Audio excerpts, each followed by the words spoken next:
SWU-SwoopRacers! Today we will be talking about the recent big tournament in Bydgoszcz. And we will be recapping our rounds and how the tournament went for us. The tournament taken place in the Museum of Water in Bydgoszcz. It was a 60-person event, 6 rounds Swiss and 8 people Top Cut. There were pretty amazing prizes. So there were 2 boxes and a lightsaber for the finalists. Also some board games and a lot of accessories. And the tournament had a really interesting meta, so let's take a look at that. Yeah. So for the meta, as people were kind of expecting, we could see a lot of Sabine, mostly Sabine green with ECL, some Sabines with blue base and yellow. Besides that, we have soft control, so Kira green with ECL, 7 of those. Some hands from the first set as well as second set. Some Bobas, mostly from the first set, but there were 2 from the Shadow of the Galaxy. And what's important on this chart, there is one mistake that was made. So there were 3 hands with ECL, so Han, new Han, and we were playing, me and Beton were playing them, and as well as one guy who I played against in Swiss. Yeah, and he, if I remember correctly, he took our list from the TTI. Yeah, I think so. Yeah. Okay, so... Yeah, besides that, yeah. Besides that, we have some lists that some people were maybe expecting more, so like Ray Red. Some people think this deck is quite strong. Like I know maybe you as well, that Beton doesn't really like Ray, so probably doesn't really surprise him. Yeah, We have some Kondo. I think people realize that Han 2 is a better Ray. Yeah, that's why we have seen a lot of new Han Blue. But I also think the Han Blue is a pretty mediocre deck, so... Yeah, controversial Beton is coming back. But yeah, there was like a pretty nice spread, like except of Sabine that was like dominating with the amount of players. Everything else were pretty even. So we had some aggro decks, some mid-range decks, few control decks. We had even few hard controls, so they were Iden red and Palpatine red. During that I didn't actually see the Iden, but I've played the Palpatine. Okay, so I think we can now talk about our deck and what we changed since the last time we showed it, so since the TTI. So this is our Take the Initiative list, and the deck. There was one, there was one little difference because Beton was running Shuttle instead of one Akbar, but yeah, he just wanted to troll. Yeah. I always like to add one like controversial card to my TTI Top Cut. It's never a useless card, but it's something that can like surprise a lot of people. And Shuttle was the card from the last TTI. The card is okay. It's not like making your deck worse, but it's not really consistent, and I would not play it anymore. Okay, so we can move on to the changes that we've made for the yesterday's tournament. And those are the big changes. So in terms of main deck, we've added some free drops, Fighters for Freedom as well as Wing Leader. Fighters for Freedom are really strong in fixing the matchup that was quite tough. Quite tough. The Fighters for Freedom against Kira are really strong because they can kill with ECL Enforcer, and Enforcer is known to be one of the best, if not the best, Kira's turn 1 play. So we can ECL them, kill the Enforcer, and then Fighters for Freedom are still alive with that 1 HP. and ability to ping the opponent for every red card, and just the fact that you can even play them on turn 1 as just a free 2 with Saboteur, and the ability to ping is a really decent play. Wing Leader also is pretty strong card. At the very first start of the Han Green, we were playing a lot of Rebels, so we were playing even 3 Fleet Lieutenants, 3 Wing Leaders, some Bright Hope and Molmotmas in main deck. Since then, we've moved on to more Underworld-oriented deck. I mean, there are not that many synergies with that, but just cards with that keyword, basically, because there were just good value, like Right Renegade and Clone Deserter, stuff like that. Yeah. And maybe better you can talk about what we decided to take out from the main deck. Yeah, so we mostly removed 2 Bright Hopes for Wing Leaders. Bright Hope is a really strong card in the deck, but in the current meta it doesn't really help because against Sabine, if you would play Bright Hope on 3 or 4 resources, it was too slow to stop her. Because even if you slowed down her space, then she's coming out on those turn, and if your opponent played Darksaber and you didn't have an answer for it, it was basically a game over. So we decided to cut those, and Brighthot is also amazing versus Boba, but Boba is not really that bad of a matchup, especially Boba Yellow. Boba Green is a hard matchup, but for a different reason. So Bright Hopes were the card that we thought that we can cut and doesn't really lose that much. And Wing Leaders, on the other hand, gave us the ability to race with Sabine. We cut 1 Echo-based defender and 1 Akbar, because we added so many free drops, we had to cut some of them. And those were just the free drops that we were least likely to use. Even though Akbar is an amazing card and can basically win you a game, in some matchups he is just really awkward to play, and if you drew him late game, he's really, really bad. And Echo Base is an amazing card, especially versus Sabine, but there is too many free fights at the moment to play him consistently. Yeah, exactly. And also there is Pot, so the card that is more expensive, but we decided to cut it because it was sometimes inconsistent. Like if you play the Pot without the ready ability when played, he is quite underwhelming. So we decided to cut one of those and just play it as a one-off in main deck. Yeah, and with Pot there is also an issue that you really, really don't want to draw 2 of them. So having 1 is always okay, because you can either keep him and play him, or if he is not good at the moment, you will just resource him. But if you drew 2, even if you resource 1, you would still need to play the second one, and those situations were too frequent. So cutting attack pod was not that hard. And in the sideboard, we decided to cut Bright Hope.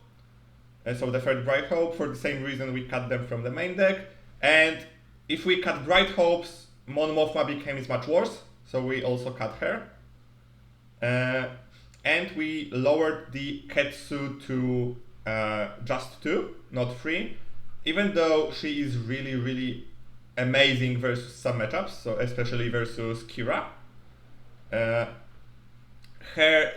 fact that she is really awkward if you don't have initiative.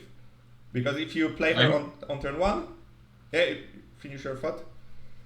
So you said that she is good against Kira, and I would not agree about that as much anymore, because the fact that she has only 2 HP makes her vulnerable to Super Laser Technician and Death Trooper, and even if Kira plays on turn 1 the Enforcer, you play Ketsu, then what you can do probably as your best play is to just trade with Ketsu and kill the Enforcer, because if you attack the base, sure, you get to destroy the shield token, and if they attack with Enforcer in order to kill your Ketsu, then that's a great value.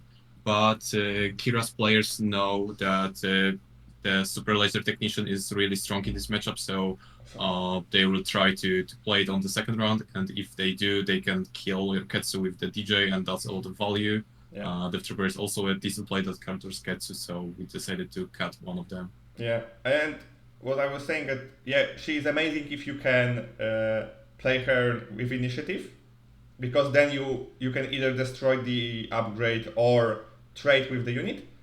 And we also expected that not many people would play Bosk, and she was mainly in the deck to counter Bosk.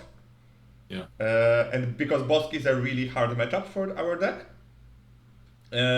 so we had to have something to counter it, but we expected those to be like a rare matchups, and finally I think nobody played him. So there was no single Bosk here. And it was actually really surprising to me, because I think the Bosk is definitely a better deck than some that were played. But it was really good for us that we didn't have to deal with the upgrades and pings. And we decided to add 100% cards to counter Sabine. So yeah, we have Smuggler's Aid, so card that allows you to heal.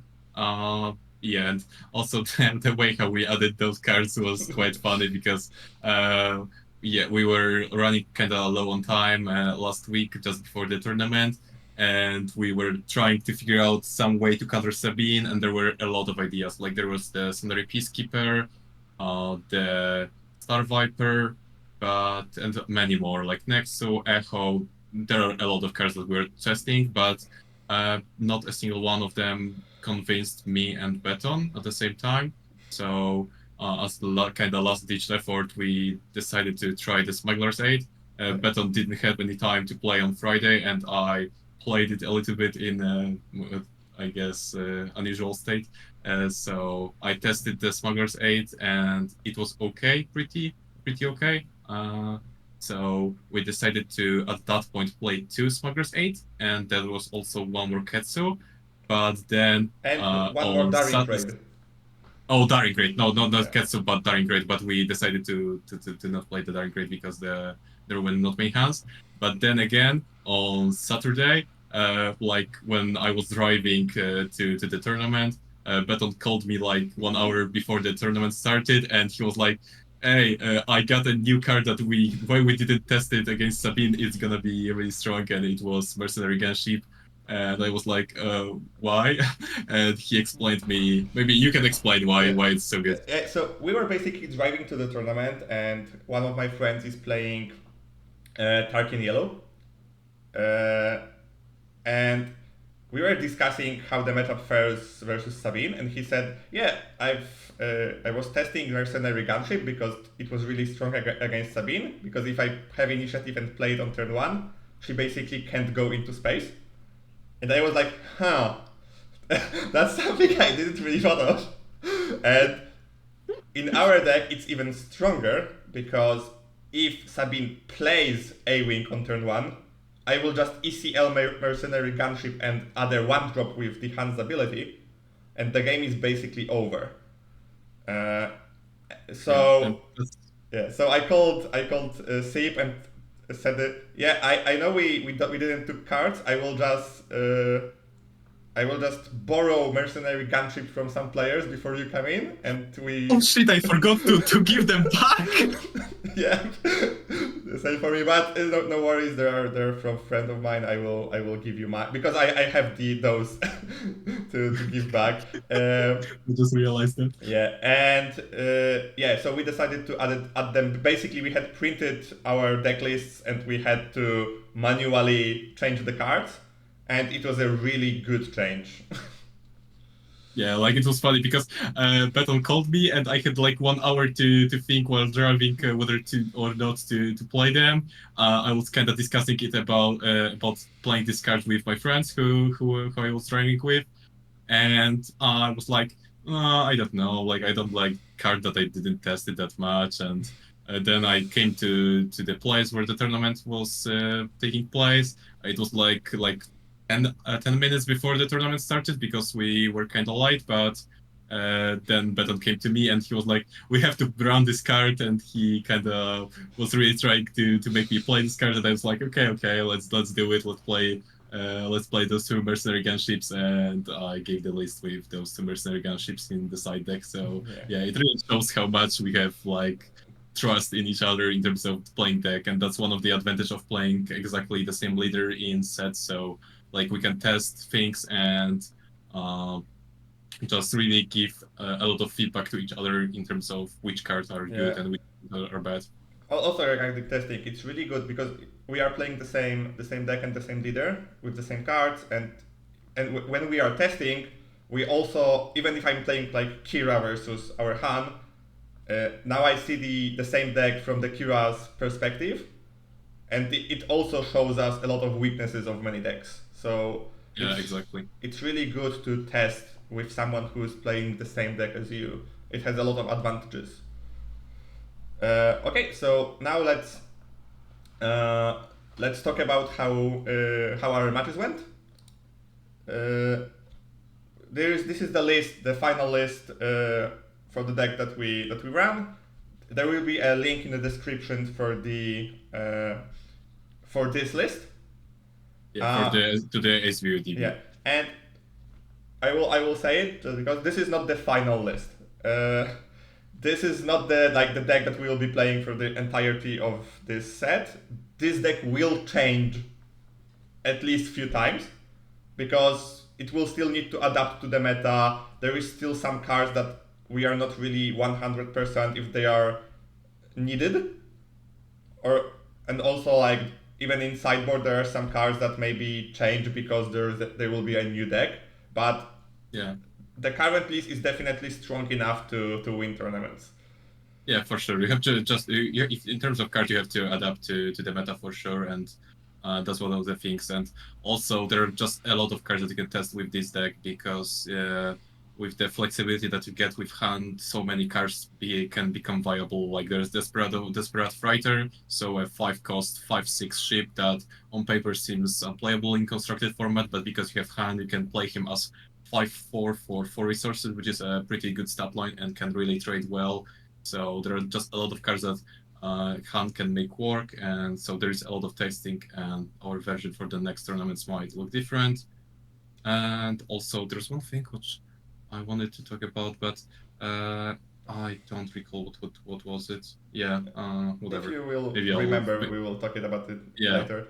Okay, so let's talk about our rounds. I think we will just go round by round. So round 1, I was playing Boba from set 1 yellow. Oh, I remember. Yeah, can you go ahead. I will go back to the slide. Can you just go back to the slide? And one of the things that I recently seen people talking about when talking about Green Hand was that you have to go wide with him, and that's not exactly true. Like people are thinking that they see mass, they see a lot of 1-drops, and that you always have to go wide and just get rid of all your cards in your hand really quickly.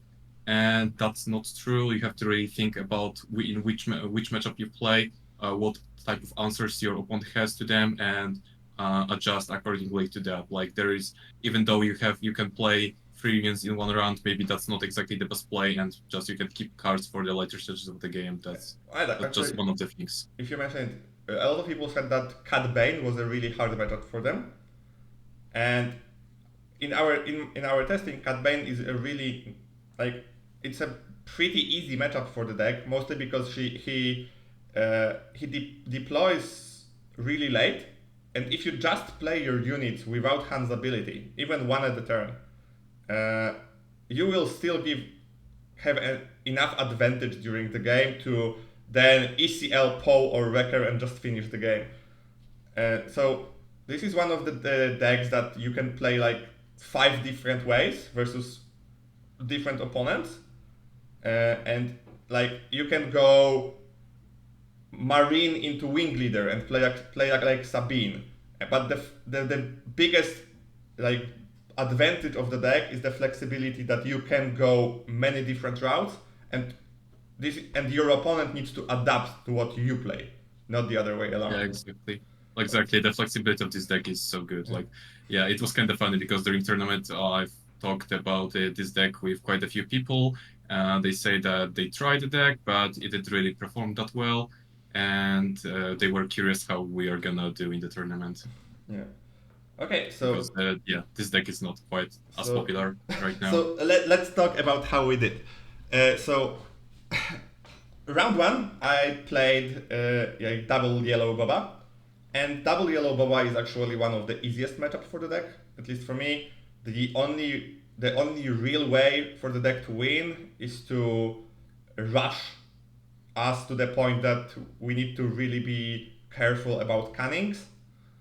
Canning is a just really strong card, but bouncing cards in versus hand is really bad because you will always play them again.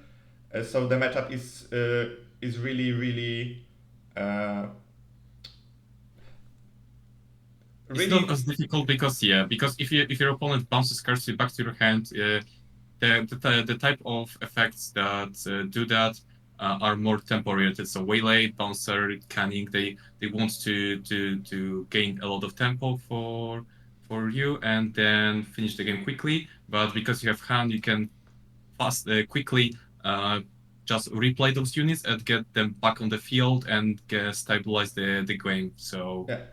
the boss effects are not as strong. Yeah, and the thing that I was stumbled and wanted to say before was Boba has a really bad turn one. Yeah, exactly. And the bigger issue for him is that not only Han turn one is the best in the game, he also has Sabine that is the best counter for his best turn one. So yeah, like Sabine kills Crafty Smuggler and also can kill Greedo. So yeah. If the Boba player starts, the best thing they can do is just to trade, and if the Hunt starts, they can just straight up kill both of them, and then Sabine stays alive. So that's a really good advantage you can get. I have in my notes that game one, I was really close to losing, but I killed my opponent on 5 mana with exact lethal with pod. And game 2, there was a mistake on my opponent's part, and he played Smugglers into Sabine. He may not have any other turn 1 play, but because of that, I just overrun him on the ground and won. By the way, do you want to do this like you speak about all of your matchups, or just we go round one? You're gonna talk, then I'm gonna talk, yeah, and then I think we can do it like this. Okay, so yeah, so I was go playing ahead. In round one I was playing against Boba 1 green, so the classic ECL Boba, the deck that was really dominating the meta in the first set. The guy added some new stuff, so like moles and so on and so forth. I ended up winning the game, both of the game 2-0. In one of the games, one of the really clutch plays was Echo-based defender. So he had Boba with armor, and then he used Canning in order to tap two of my units and then give +4 to Boba. So the Boba had 10 damage in total. But then, because he had all of his resources tapped, I was confident that I can play easily Echo-based defender. And Echo-based defender has Sentinel, so Boba couldn't attack my base, and since he didn't have any other ground units, that really just swung the game in my favor. So that was one of the things that I really remember about this game. Yeah. So game 2 we can talk together because Yeah, we together, played because we played each other, and I remember those games, and I really don't want to relive them. But basically, game 1, I've had an advantage, and I top decked lethal. Game 2 was basically the same thing, but on the receiving end. So I had lethal on board. I had initiative, and Sid played heroic sacrifice, and he had to draw the pod. Yeah, and he did. Managed to find it. And game 3, it was basically I had a really volatile opening with Maz and Renegade, and you had perfect answer with Akbar, and I wasn't really able to recover. Yeah, exactly. Like there was in the game 3, I had just really good answers to whatever you did, and those plays really punished you, like the stuff like Akbar. and also red 3 and stuff like that. But Yeah. that was really game specific. There was one. The funny thing about this matchup was the fact that we didn't even test it that much during our practice. So we're like sitting on the table and we're like, what to do? How do we even play this matchup? Because we had no clue. And then during sideboard it was the same. Like it turned out that Beton sided slightly differently than me. Yeah. Like he went for slightly go wide approach, and I played more for the late game. We don't have really much of experience to judge which one approach is better. But yeah, we'll Yeah. see. We will definitely test that matchup more Yeah, in the future. we definitely experienced that scanning officer is really really good card to sideboard. Yeah, This exactly. matchup. Like it was funny because game two we had like I was kind of sad because you topped like that little the game one, and then I played Scanning Officer on when you were having 4 resources. I played it and revealed 3 of your resources, and you were like, "Oh wow, I'm so lucky because the fourth one that I didn't pick was the card with smile," and I was like, "Oh man, really? Yeah. How dare you?" Yeah. And yeah, so that was quite sad. But in the game 3, I managed to find a smuggle card with scanning officer, so that was Yeah, a good thing. I didn't manage to draw any single card from sideboard, so in any game. But yeah, so I went to the like a lower bracket, and you remained undefeated for the round 3. And round 3, I've played against Green Sabine, and it's Green Sabine and not Sabine ECL because my opponent was playing the 30 HP base. And even though it sounds really ridiculous, he explained it in the way that he wanted to counter other Sabines, and his deck was really main boarded versus aggro matchups. So he had, I think, the 1-5 Restore 2 in the main. He was really more skewed towards Rebels and trading and winning on the fact that he has a lot of damage from hand, but he was really unlucky playing versus our deck because we had a really decent matchup versus Sabine, and the only way for Sabine to win is to abuse ECL, and without ECL this matchup is basically free. So it was an easy 2-0. And in my notes, I have only that in game 1, I played Maz turn 2, and she ended up as an 8-8. Yeah, so quite a strong Mass, and I've seen quite a bit of people talking that Mass is quite weak and not really viable. But yeah, you can sometimes make her really strong in this matchup if the opponent doesn't have the answer to her, and also you have quite a few things that can help Mass to stay alive, like a hell-based defender and stuff like that. Sorry, So yeah. my dog went crazy for a moment. Yeah. Okay. Do you have anything about the Sabine Green that you played, or can I move on? No, that one is I think I said everything. So let's talk about the second game with Han that you had. Yeah. So I played against Underhan, and yeah, the at the very start the guy said something.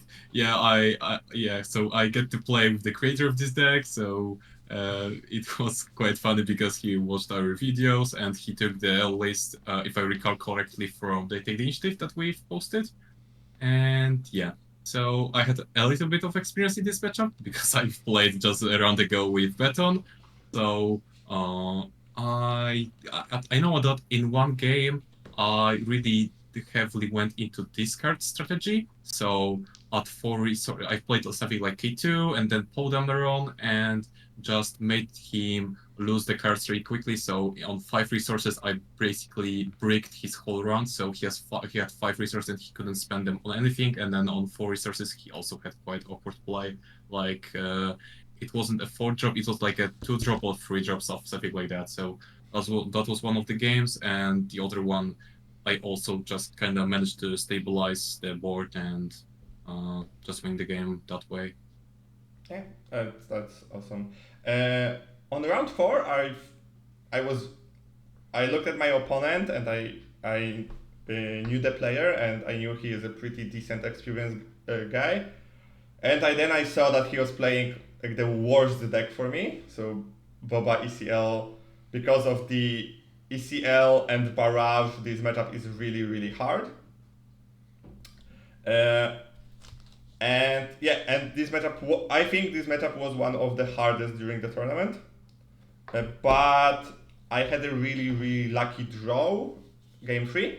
Game 1 I won basically with, I had amazing turn 1, really good turn 2, really good turn 4, and then Poe and Wrecker. And I basically ended the game really quickly.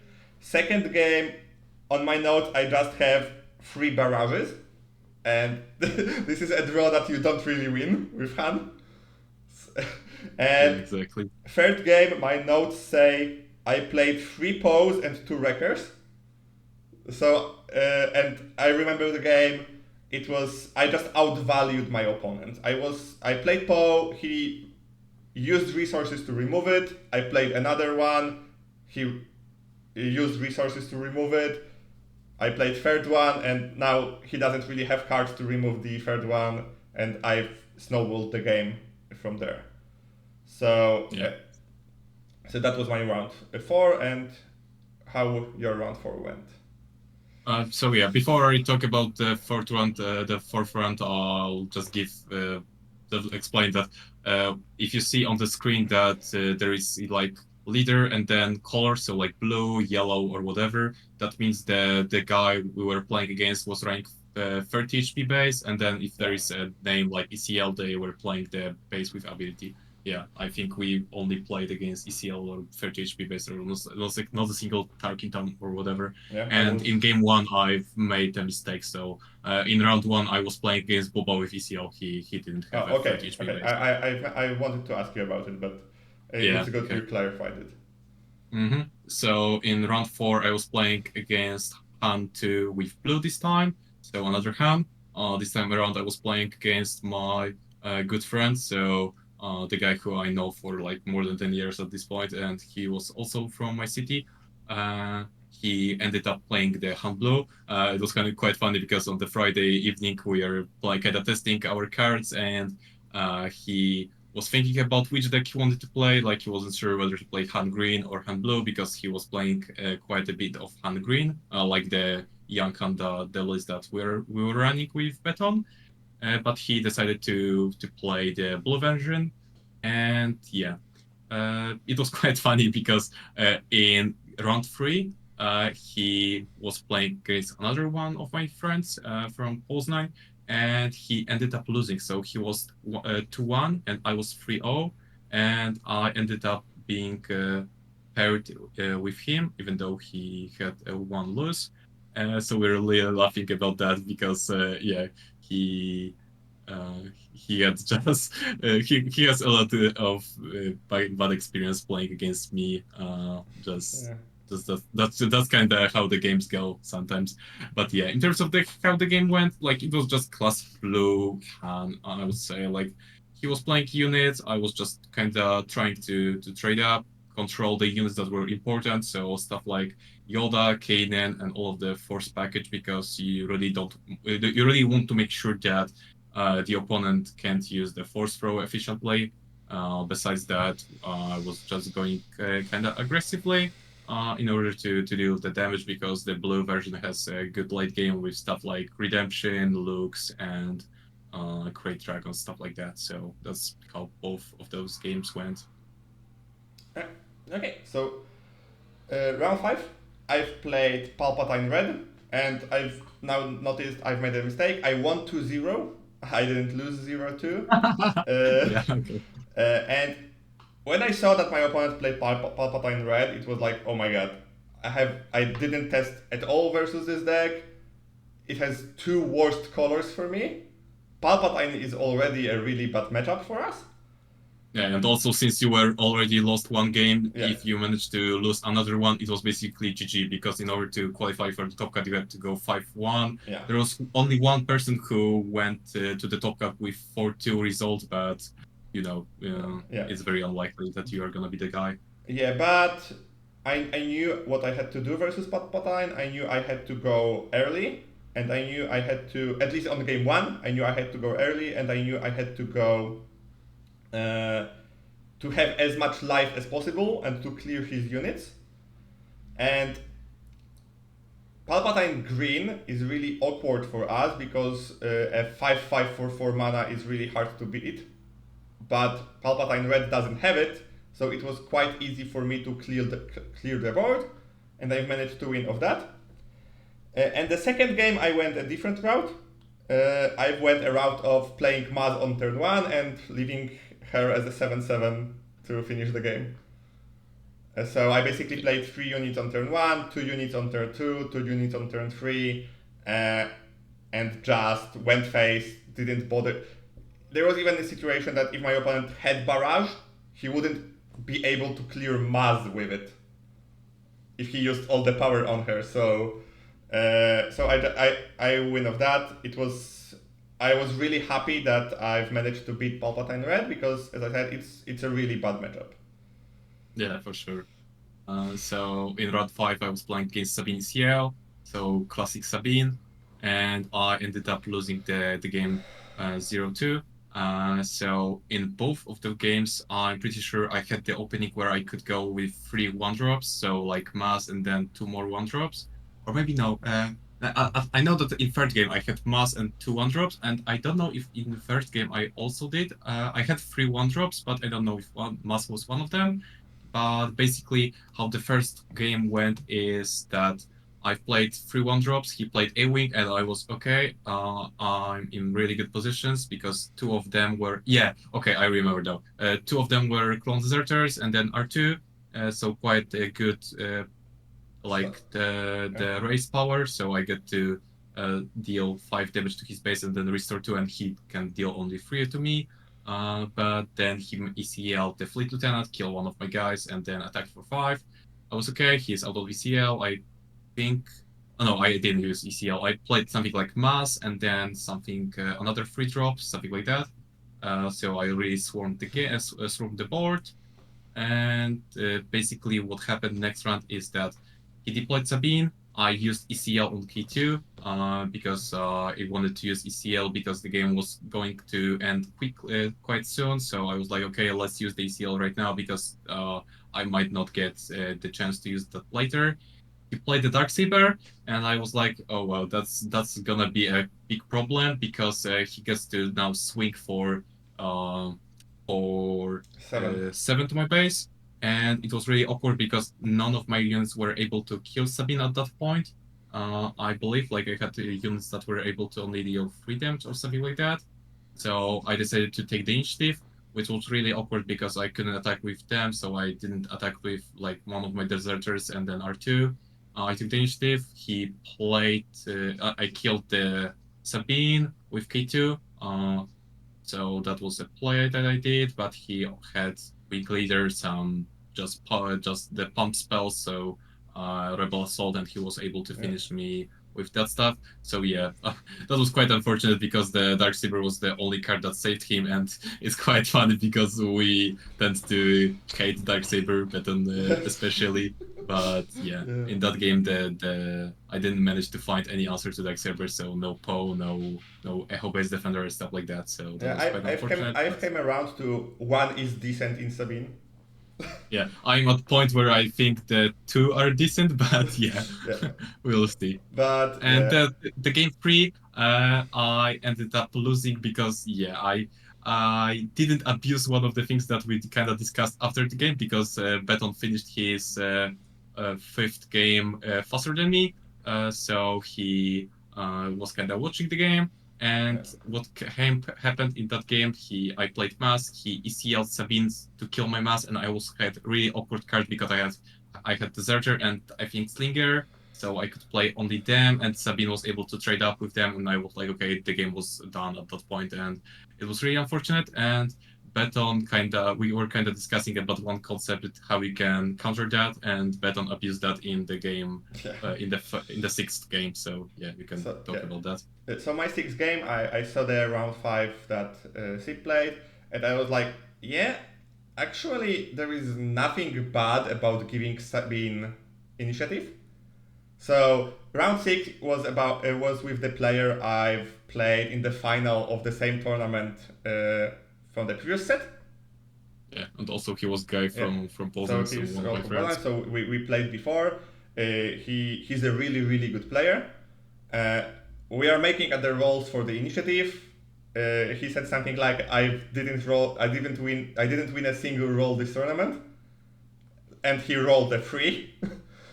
I rolled 7, and I said, "You know what? I will give you the initiative."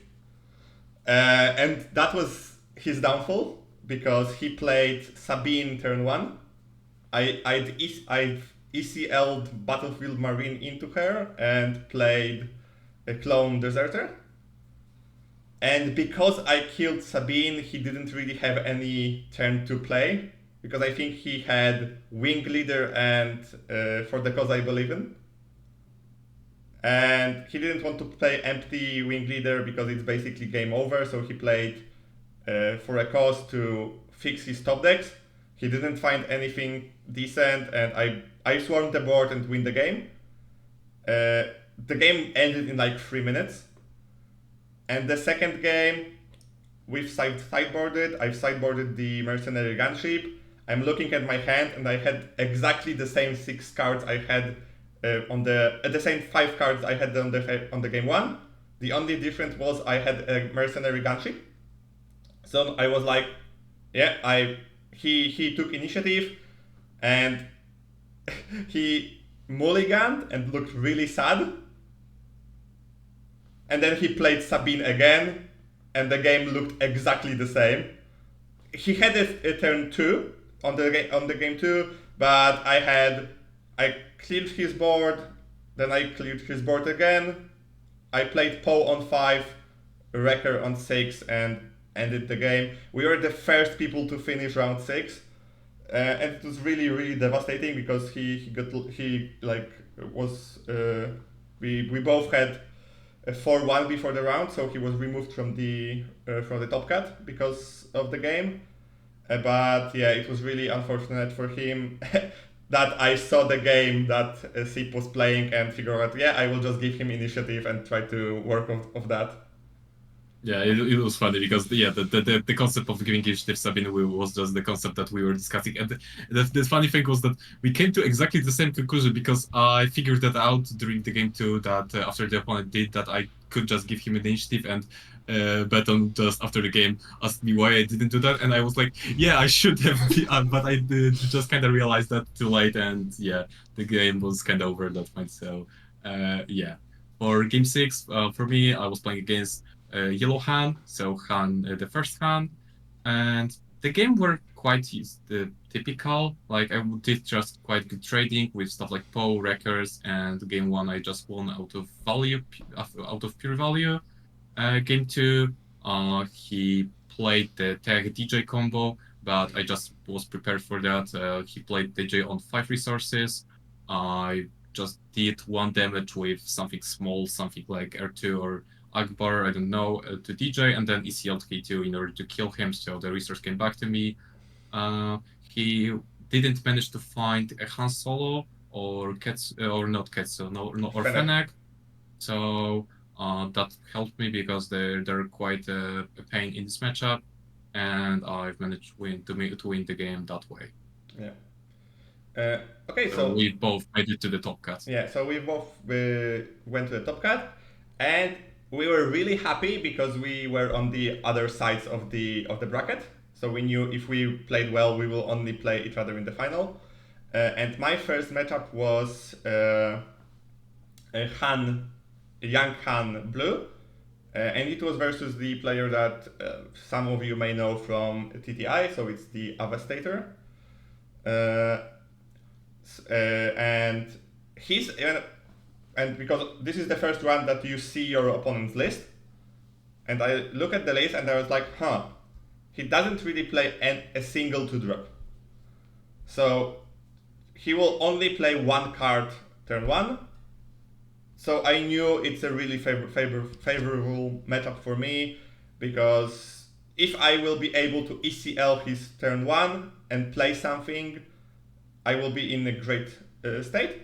And this is how the game went. The game 1, I think he played Yoda. I ECL'd it with Sabine. played the one drop, dominated the board. It was a really clean and fast win. There is another mistake because I lost game 2. It was a 2-1. I lost game 2 because I played really poorly. 100% it was because of that. I've made a really big mistake on turn 1.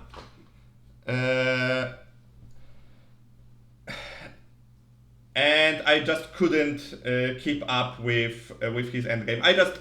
I didn't deal him enough damage to finish the game. And when Han Blue has 7 or 8 resources, it's really impossible to play versus him because he was playing like 3 looks, 3 Chewbaccas, 3 redemptions.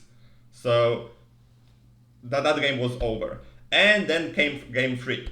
So I've had my opening hand. I have a really decent hand. I didn't have a 1 drop, so it wasn't perfect. But I had Poe, I had IG, so both cards that I wanted to keep in this matchup. And then I had Sabine, Fleet Lieutenant, and Cassian. I gave my opponent initiative because, as I said, he had only really poor turn 1 plays, and I wanted to ECL them.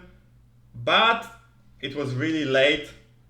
It was the 7th round. And I forgot that Cassian can be played on turn 1 as a 3/3.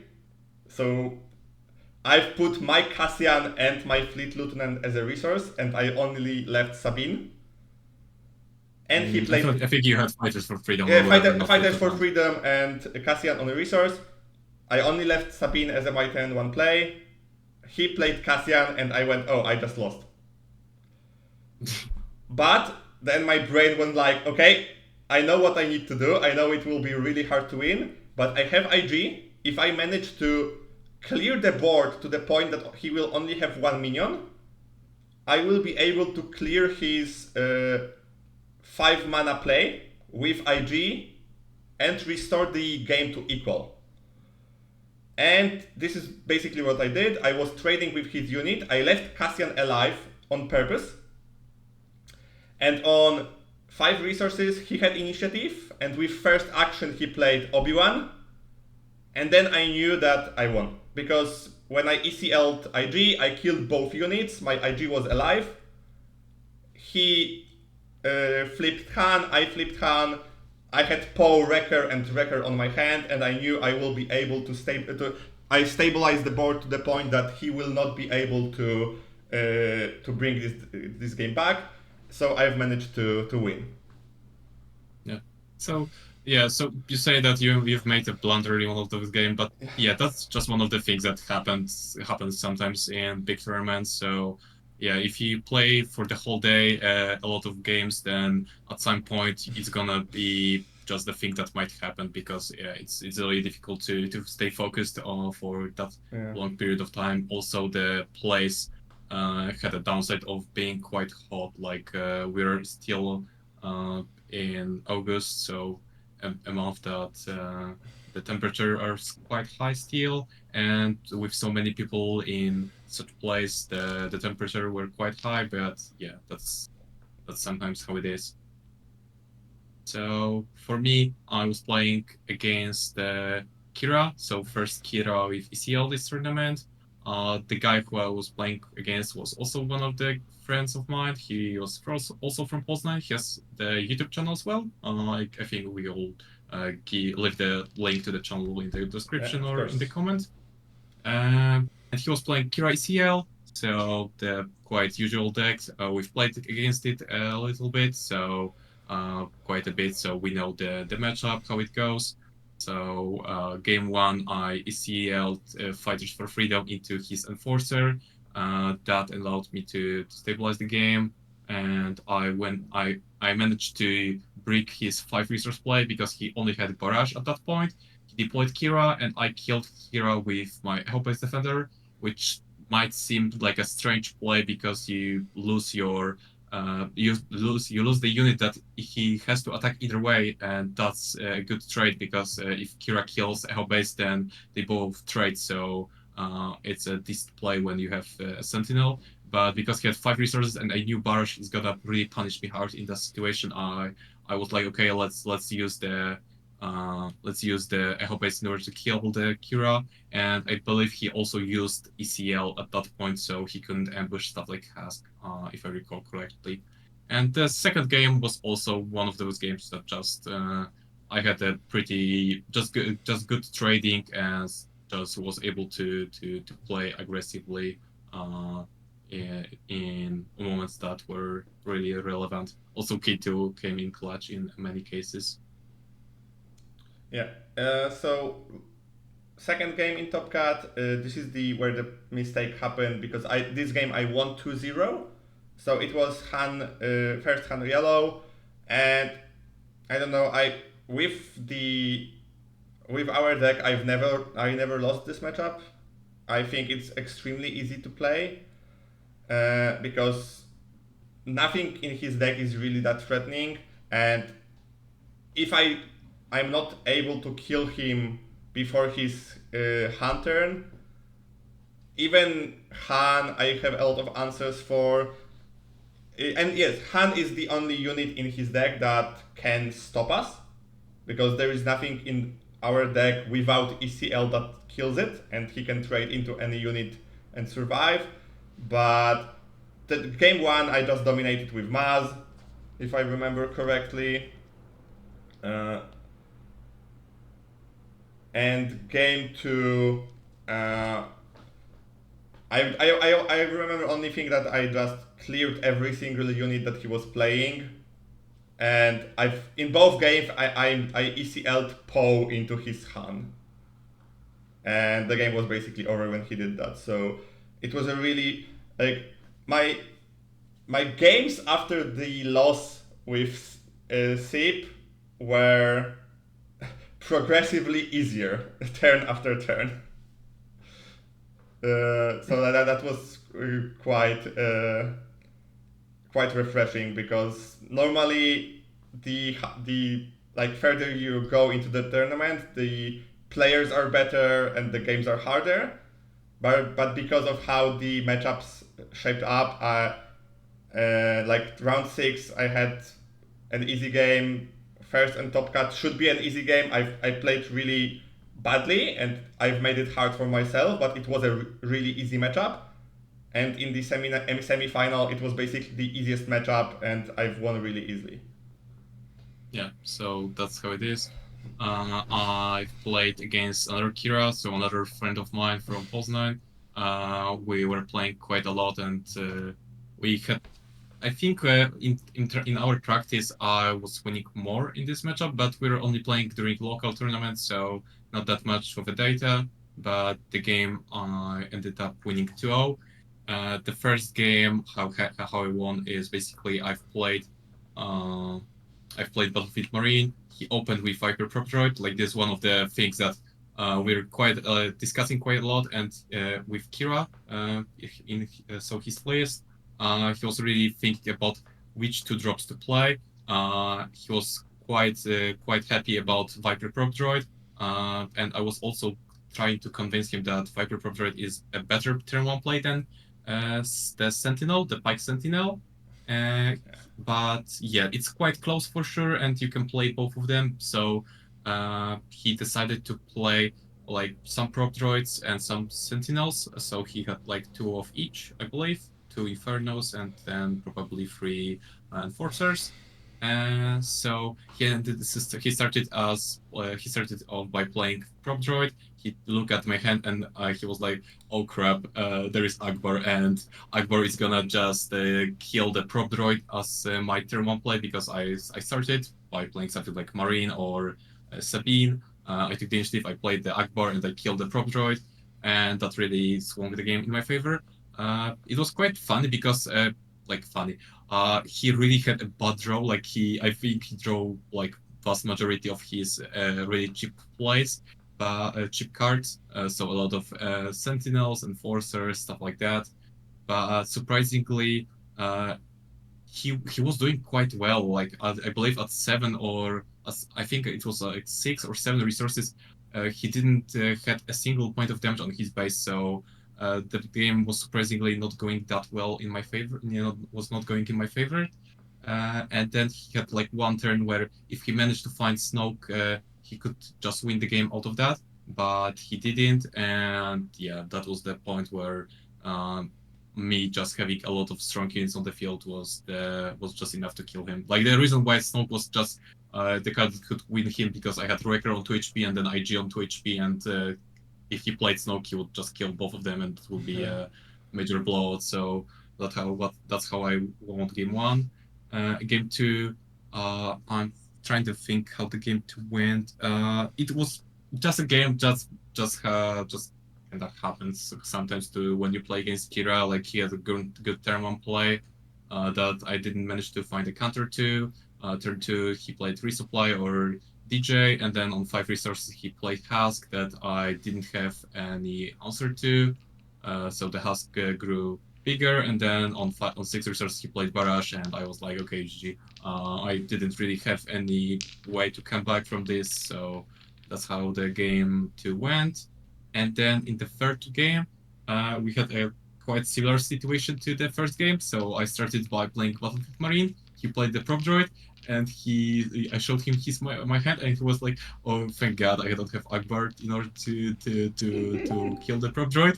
And I was like, "Yeah, we were really tired." So I was like, "Hey, yo, check this out. There's gonna be Akbar on top deck, and you will see that." And I took a look at the top card, and it was Akbar. And I was so laughing. I even showed him because it was so freaking funny. So I've managed to find that Akbar played him and kill his prop droid.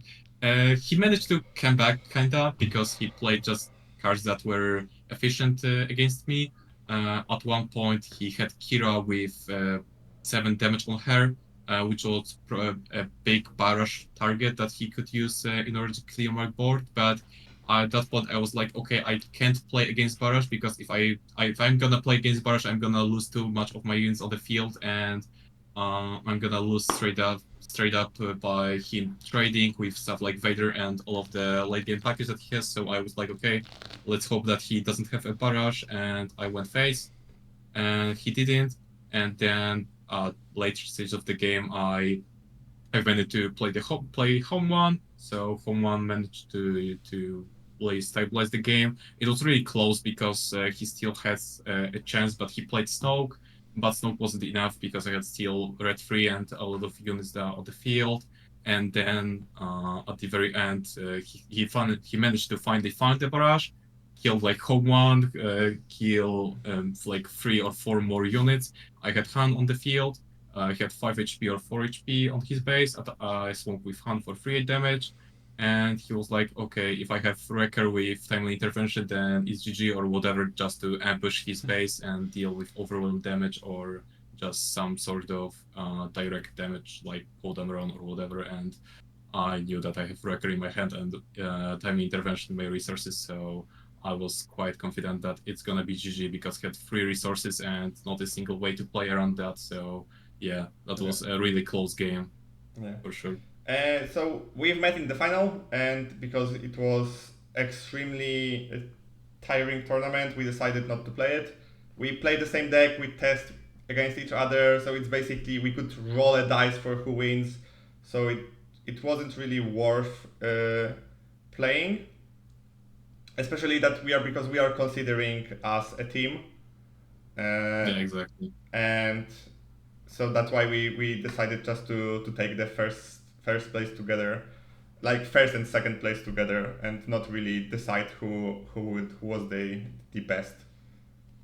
Yeah, because we basically played exactly the same list, and we know each other that we both play at very similar levels. So playing game at that point is more of a gamble. Like you could see that from what we were talking about earlier. Like round 1, round 2, I won against Veton, but it was largely due to the top deck, and sometimes you just don't manage to find them. So just gambling on that is not really worth it. And yeah, since we consider ourselves a team, then it just made sense to split, and that's it.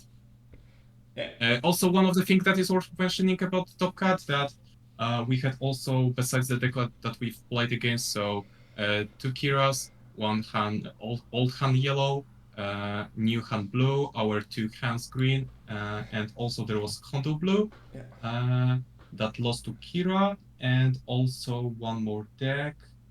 Let me see. Which one was it? It was Sabine Sabine ECL. Yeah, ECL, so yeah. Sabine ECL that I've lost to game two. No, game two, Round five. round five, yeah. So those were the decks, so quite a good split. And yeah, that's how the tournament went. Yeah. Yeah, so this is the our like photo with the prizes. So we got two booster boxes, lightsaber, two Star Wars deck building games and sleeves. We didn't manage to win the lottery because there was also a lottery for the helmet. Yeah, and also quite a few boxes. So there's not booster boxes, but the deck pots. So the organizers decided to just give them randomly to some of the players, which is still a pretty okay option. Like it was stated at the beginning. on the information of the tournament that it's gonna be made this way. So there is also, for every round you win in the tournament, you are getting the weekly booster. Oh yeah, for sure. So we also, it was only for Swiss, but it was still a 5 weekly booster that is really like an added prize. So what I can say, the tournament was extremely well organized. This is my favorite tournament in Poland that is to this date to play, because it's in really decent place in Poland, because everybody has a quite easy way to get there. The place is really like it's open. It is an open place. You have access to water. You have access to utilities. Yeah, there was like a lot of heat, but we had like 30 degrees or something like 86 Fahrenheit. But all the rounds went really quickly. So we were playing a like 55 minutes round, 2 minutes break, another round, and because of the speed of the game, even though there wasn't really like the big break in the middle, like nobody was that tired. Because on the other tournament, like after 4 rounds and like an hour break, you are extremely tired. So I really like how the tournament was organized. Yeah, I mean, in terms of doing break in the middle between Top Cut and Swiss, it's sometimes some tournaments do that, some don't, and it really depends on the preferences. Like some people just want to have time to cool out and just eat something in the middle. Because if you play for so long, you're gonna be hungry at some point. So if you don't play one of the runs really quickly, like I did with one of my friends, then you have some trouble. You might come into trouble with that, but yeah, that's how the tournament went. Yeah, we were asked if we want a break between the Top Cut and after the Swiss, but we decided only to take like a 10-minute break to go to the toilet and like drink water. Yeah, and so there were 3 hand greens, and I see the deck becoming more popular. I will only warn players that this is not an easy deck to play. You will need to like commit to play a lot of games with it, because when you have like 26 options on turn 1 and another 50 on turn 2, and picking the correct one is the only way to win, this deck sometimes feels like, yeah, I'm not winning with it, it's weak. But after like 20 more games, you're like, oh yeah, but I was resourcing wrong, or I didn't abuse the fact that I can ECL on turn 1. But when you combine all of those like small things, and the fact that this deck is extremely well versed into adapting to the meta, I think we can now say it with proof that this is the best deck for this set. Or maybe the deck is just really bad and we're just lucky to manage to get the first and second place or whatever. Or maybe the deck is bad, but we are very good. No, definitely not. Okay, so I think we can call it here. Thanks if anybody managed to go this far into this video. We are really grateful. Please comment if you went on the event or what do you think about the decks or the meta. And I hope to see you on the next video. See ya.